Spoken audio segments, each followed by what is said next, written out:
ఈ గల్ఫ్ కంట్రీలో ఒకే కంట్రీ వాళ్ళు గాని ఒకే ఊరు వాళ్ళు గాని కలుసుకున్నప్పుడు ఆ ఫీల్ వేరు ఉంటది. సో ఎంత మాట్లాడినా గానీ ఇంకా మాట్లాడుతూనే ఉంటారు. సో మాట్లాడే కొద్దీ ఇంకా మాటలు పెరుగుతూనే ఉంటాయి కానీ అస్సలు తగ్గవు.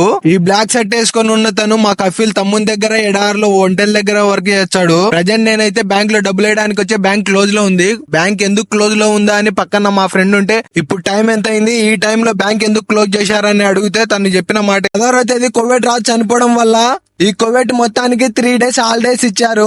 ఈ 3 days పెద్ద సంస్థలన్నీ క్లోజ్ లో ఉంటాయని చెప్పాడు. 17,000 పైగా నీకు సబ్స్క్రైబ్ పెరిగారు. నిన్నటికి ఇప్పటికి 2,000 పెరిగినాయి సబ్స్క్రైబ్స్. చాలా రోజులు చెప్తా అనుకుంటాను యూట్యూబ్ లో బాగా డెవలప్ అయినావు. Congrats. Thank you for supporting. తిని ఎడార్లో పని చేస్తాడని చెప్పాను కదా. తిని కఫీల్ అయితే తినకి ఫోన్ ఇవ్వలేదు, తన దగ్గరే పెట్టుకున్నాడంట. సో తిను మళ్ళీ తన సొంత డబ్బులు పెట్టి ఇంకో ఫోన్ అయితే కొనుక్కొచ్చుకున్నాడు. ఎడార్లో పనిచేసే వాళ్ళకి చాలా కష్టాలు ఉంటాయి. ఇలాంటి మరిన్ని కోవిడ్ అప్డేట్ వీడియోస్ కోసం నా యూట్యూబ్ ఛానల్ సబ్స్క్రైబ్ చేసి షేర్ చేసి లైక్ చేయండి. Thank you so much.